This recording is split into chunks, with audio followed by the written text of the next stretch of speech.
Let's 9/16 it.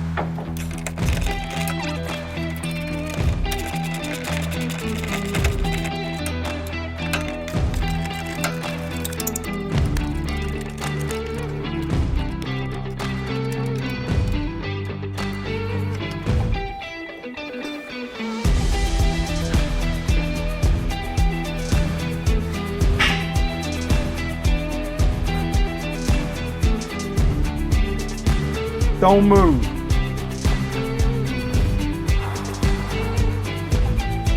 That somehow looks worse.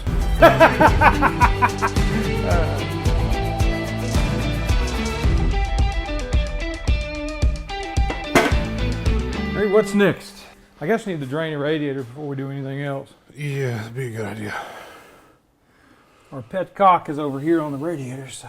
See if it actually works. Since we got everything else out of this thing, we have got the transmission bell housing out. So now we're going to basically be moving through and pulling things off that are attached, making messes all over the floor because that's what you do when you're pulling an engine out of a car. Yeah, let's go ahead and get the shroud off. Nice thing is with the with the fan being the way it is, this is really easy to get off of there.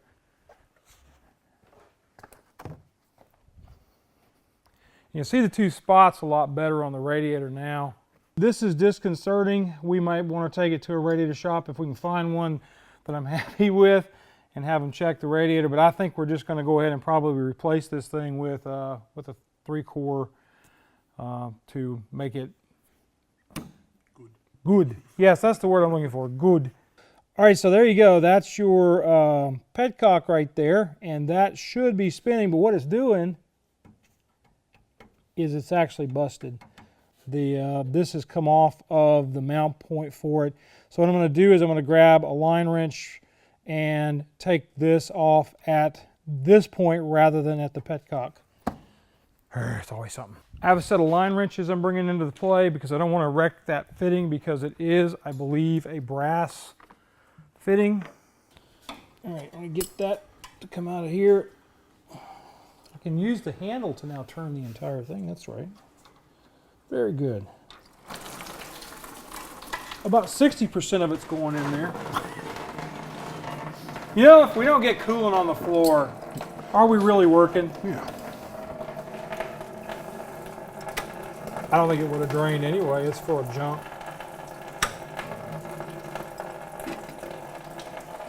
Isn't there supposed to be a hole in the middle of that? A little bit, yeah. I need to go pee.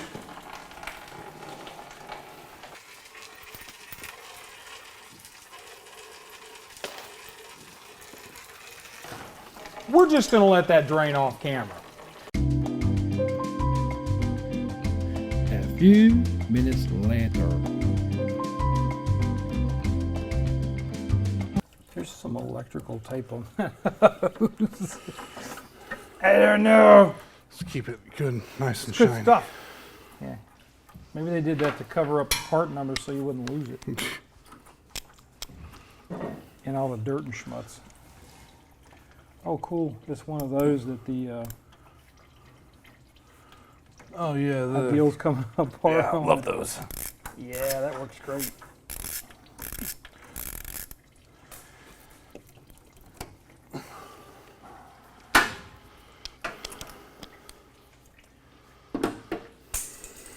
Bill should be happy anyway. He's got his Hot Wheel.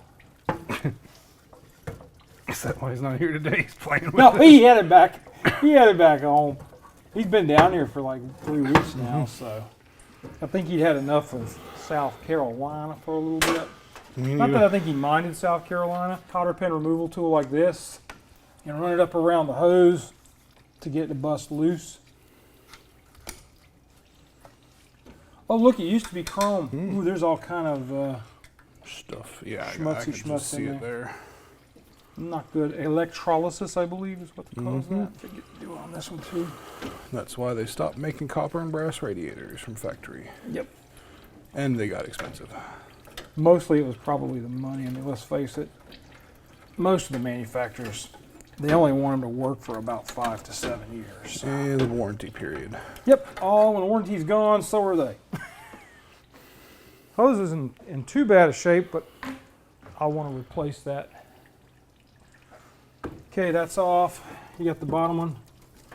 It's loose, so I'm just going to keep letting it drain for a bit. Okay, yeah, that's true. Let's wait for that.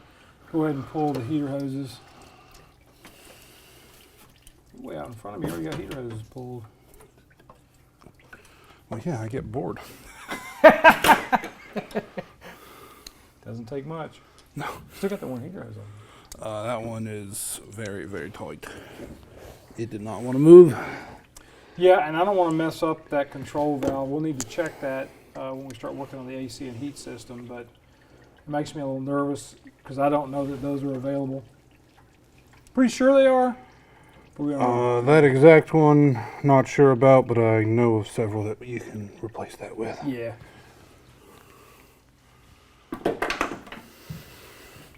Do you think we ought to just try taking it off with a water pump instead? Yeah, that'd probably be a good idea. Knocky. Let me go find a big ass wrench. It's one of those things that I don't like braided lines, but I do like the way some of these AN fittings are set up. I like AN lines. I do not like stainless braided lines. It's just, it's so 80s.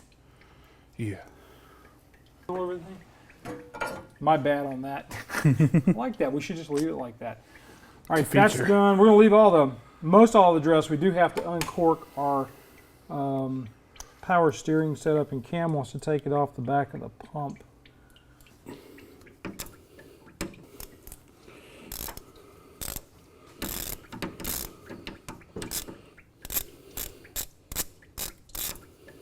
That's why you let the professional do this stuff sometimes. He's a lot better at this than I am. That's why we call Gears and Grit mobile mechanics. Alright, let's see.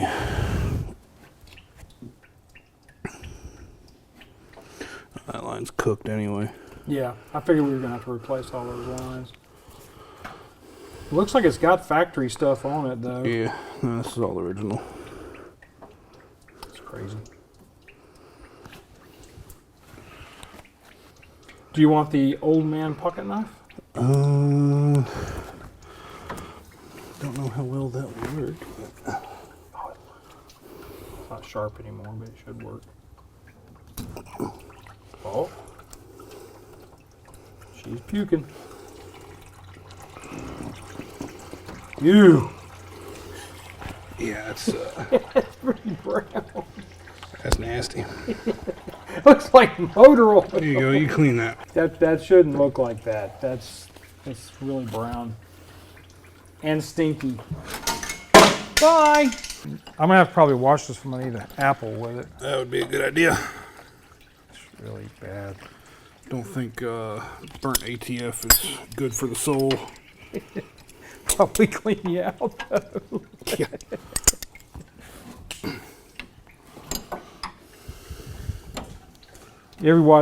Anytime I watch an old man start to peel an apple with a pocket knife, I'm always like, what in the world has he been doing with that pocket knife in the past?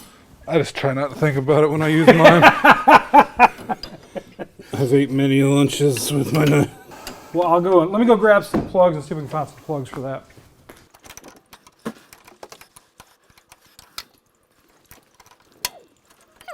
Between this and that 67, we may run out of plugs.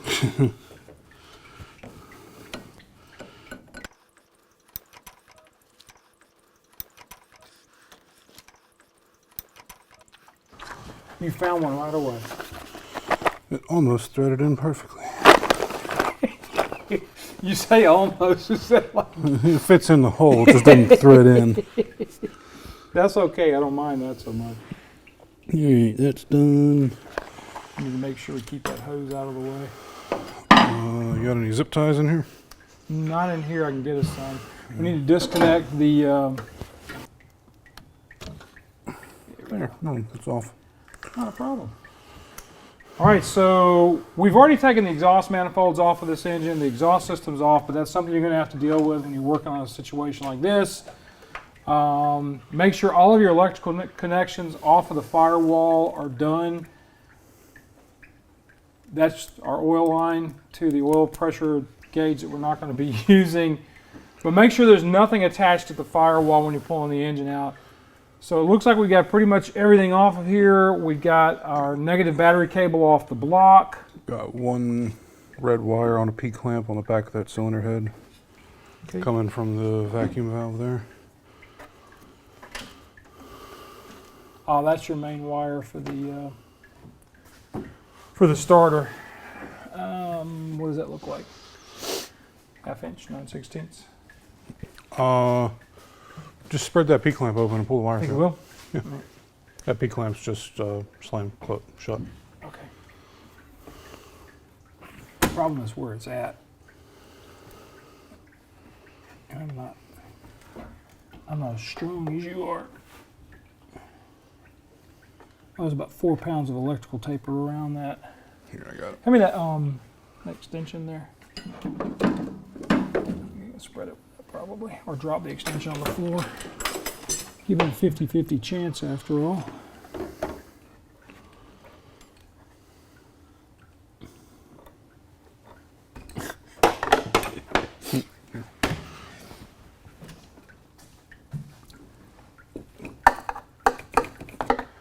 Probably just rip that thing out of there anyway, because I want to redo that wiring. Okay then. So let me come over to your side and I'll get it. There we go. Huzzah!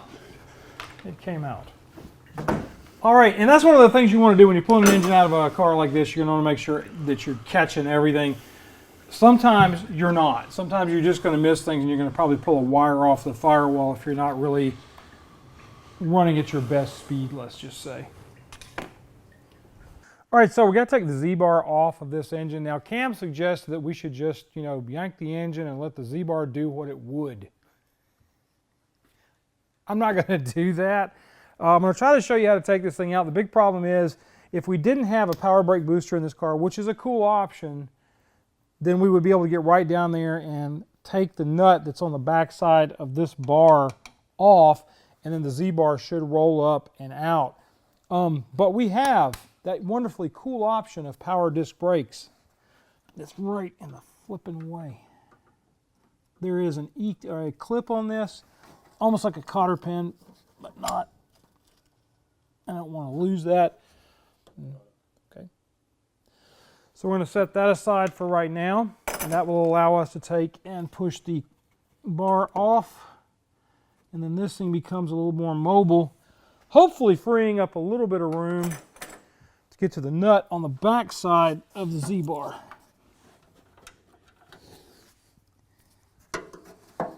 I think I need a wrench that's about 4 miles long. I'm going to try.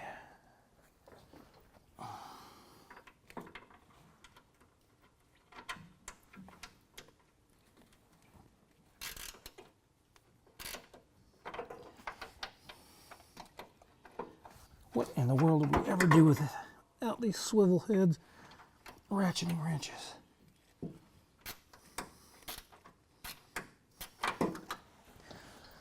I can't even get my hand down in there to take it off there.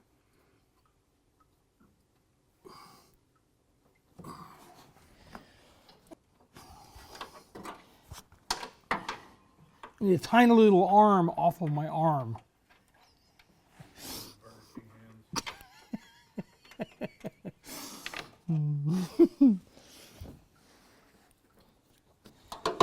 There's no good way to get in here. Let's see if it'll lift up. Oh, there we go. It was just enough. So that pops off of there. And then you should be able to monkey motion it out of there somehow, which would probably be easier again if it didn't have power disc brakes. Now, when you take this kind of thing apart, what you're going to want to start doing is checking for excessive play. Like, for instance, this rod here, that's far too much play on this. And we would want to check the diameter on this against the push rod from the clutch assembly. I'm going to pull the one off of the clutch assembly so that we can check this. And what we'll probably do is, I've got a buddy that can weld this stuff up for us, but you can even see that this bar is actually it's been bent, and I don't think that's a factory bend. So there may be issues here. I'm gonna have to take a look at this and possibly get with some of my Camaro guys and see if that's really how that thing should be, because it looks like it's actually twisted a little bit this way. But always check your components when you're pulling them out, and kind of catalog in your brain or on a piece of paper what you're going to need to be doing with whatever you're working on. So that's out of the way now. By Gumby, I think that leaves us with just pulling the engine out of it. All right, so we're going to take this radiator cover off. A lot of people chrome these. Looks good when you're overheating. Actually, better than what Ford did in summer specs, though. Yeah, the I Ford like plastic stuff always goes away. Yeah, especially right there with the heat. It's constantly just baking. 72 Mustangs, they only have a little piece of plastic that went between the radiator and the core support. El Lamo.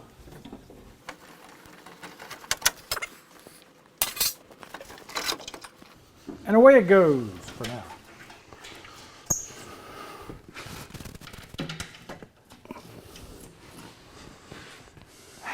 Well, you know, that's only leaves us one thing. That core support's in really nice shape. Lunch? It's that. The core support's actually in really nice shape. A lot of times this pan down in there will get wrecked from the rats and stuff. You can see where there's a bunch of particulate down there. Let's just call it particulate. I think it's missing its rubber isolators on this one. Yeah, I would imagine there should be some kind of rubber, foam, something down there. Mm-hmm.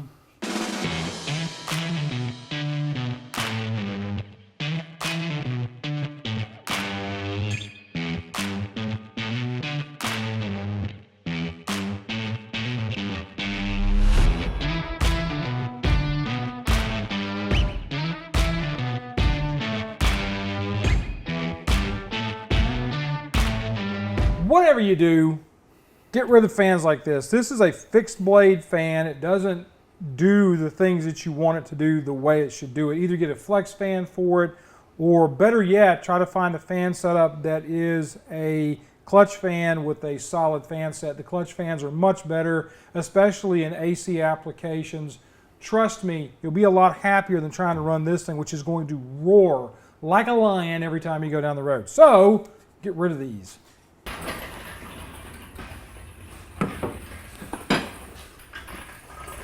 Keep on coming. Woohoo! A little more. That's about all we got because of the stupid nose on this thing. We can pull it out to half ton. Yeah.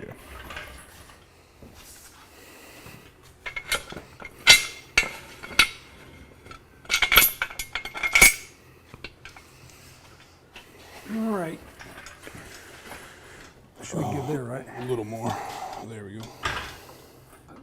Pull the lever, crunk. Wrong lever. All right. All right.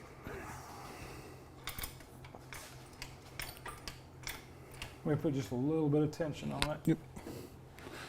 Probably right about there. I saw it lift the engine just a tad. You keep going, or did you already get them undone? No, keep going a little bit. Just give it a pump or two. All right, there you go.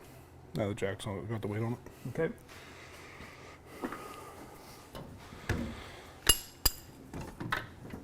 Now we'll be pulling the cross bolts out on this.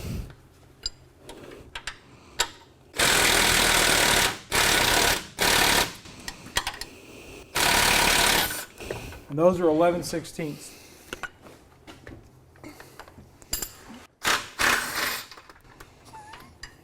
Please tell me you loosened those when I wasn't looking. Not really. Oh my gosh. Gave it like one dugga and it spun. That was enough. And it went ugga? Yeah. No. Yeah, you're gonna need to rock it a little bit. We want to drop it down some? Yeah, we can try that, or it probably needs to pick up more than anything.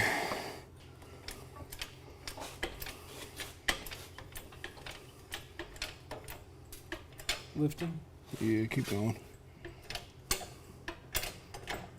All right, stop. Right there, let me see that impact.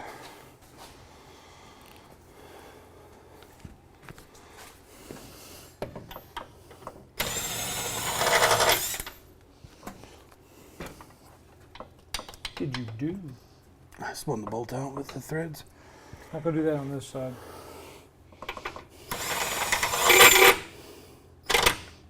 You got like a screwdriver or pry bar. How about this pry bar? Perfect. So he's using a pry bar to push the bolt out. There are a couple of ways you can do this. You can also undo the bolts that are on the engine mounts themselves.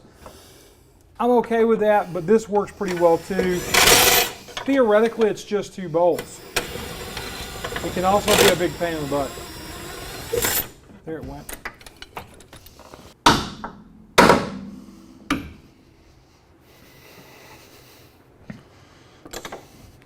And pick it up a little bit.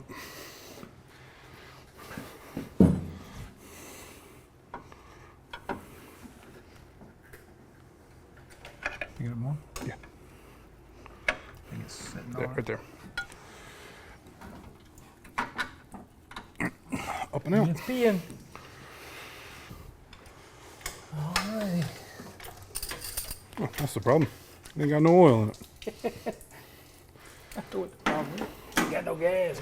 Oh, there it went. Oh boy. All over my floor. That's what the floor's for. Really? Yeah. I don't know what the floor was for. Luckily, we've got some stuff to put underneath it. Go ahead and pull it to you a little bit. A little more. There you go. That's good. This is where I'd like to have one of those things where you can Air push a jacks. button. Yep. Pull forward.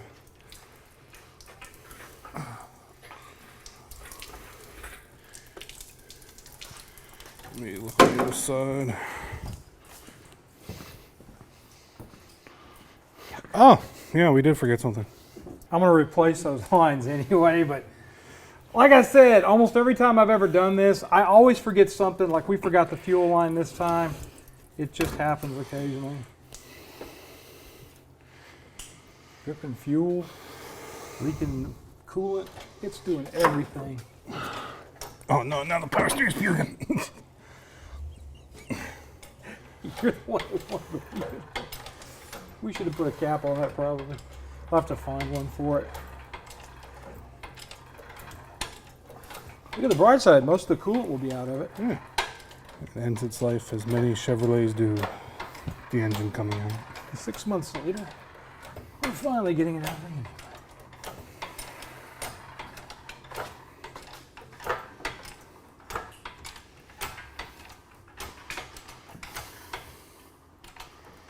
hard to tell.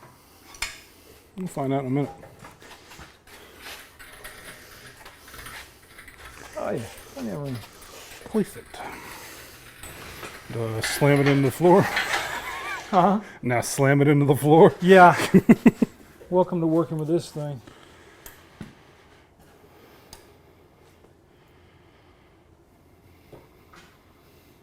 That's not so bad. Down. Yeah. Dude.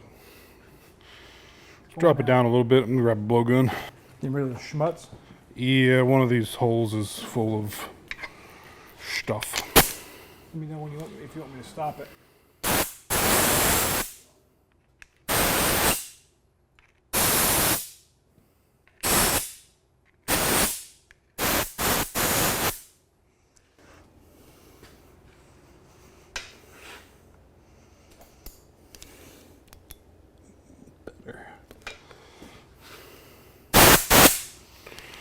All right, keep going. Cam needs to be pretty much in line with the center.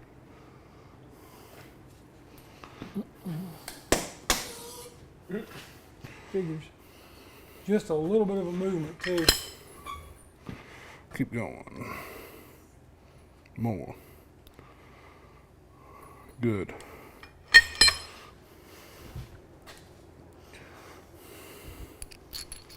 Kind of tilted down a little bit. That gonna be enough? You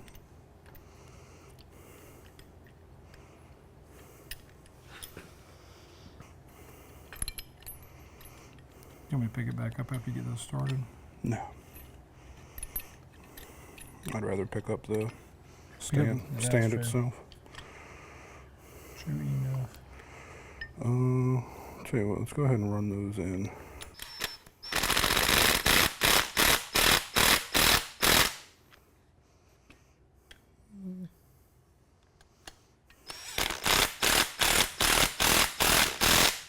He's not fully running those in. They're fairly tight, but they're not completely tight.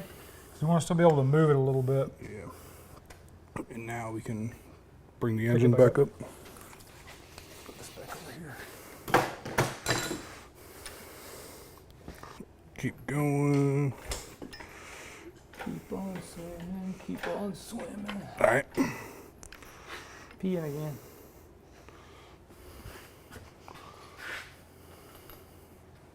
Got this cap somewhere. I'll probably find a cap to fill that hole. Piece of inner tube and a ideal clamp will also work. Yep.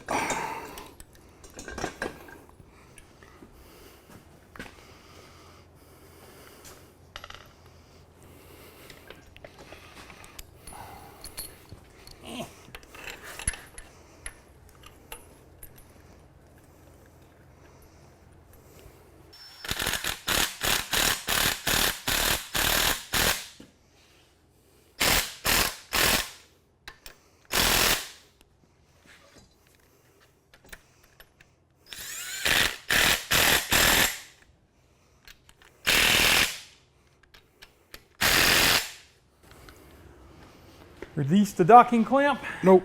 Nope. Where did my 7/8 wrench go?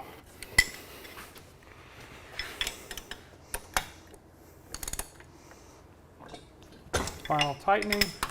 I thought you'd already done that. Yeah. You thought wrong. I taught wrong. It's gonna be a little bit top heavy. Well, you didn't take it off.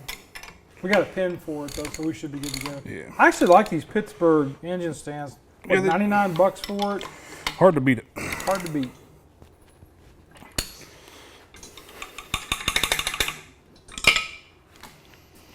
All right, now you can let it go. You sure?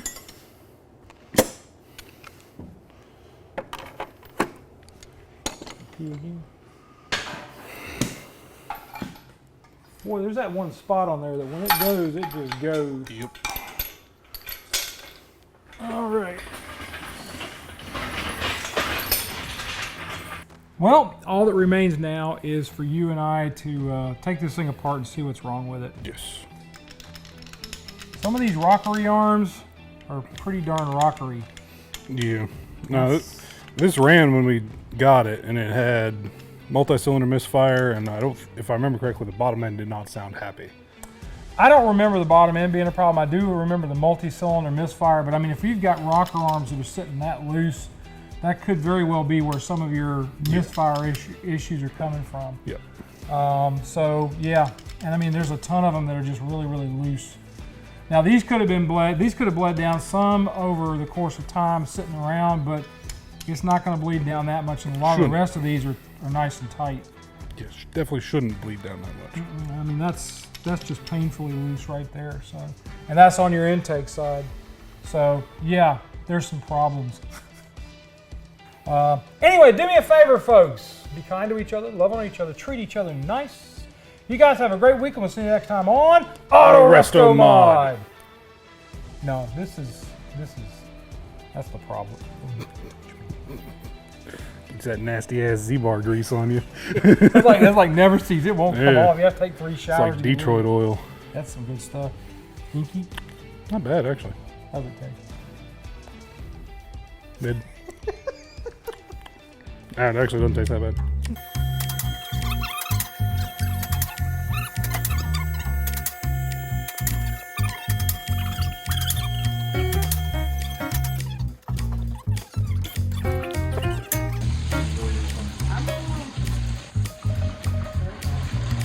You've got a handhold on the other side My here. hands are so small. And a hand holder back behind you.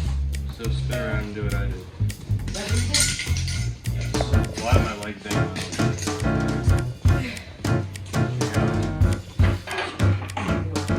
Just slide.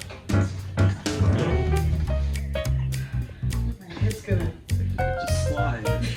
It's gonna hurt your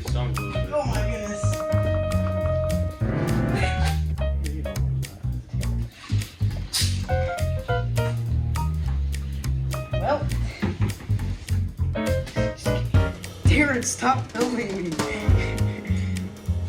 Oh no.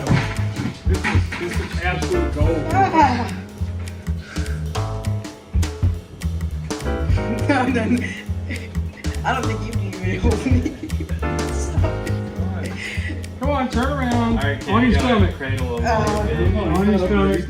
I am gonna get this. There you go. On your stomach. Slide. Slide down. Slide. I'm gonna hit my Keep your head. feet under you. When you do that, it's only like a 2.5 foot drop, which is nothing.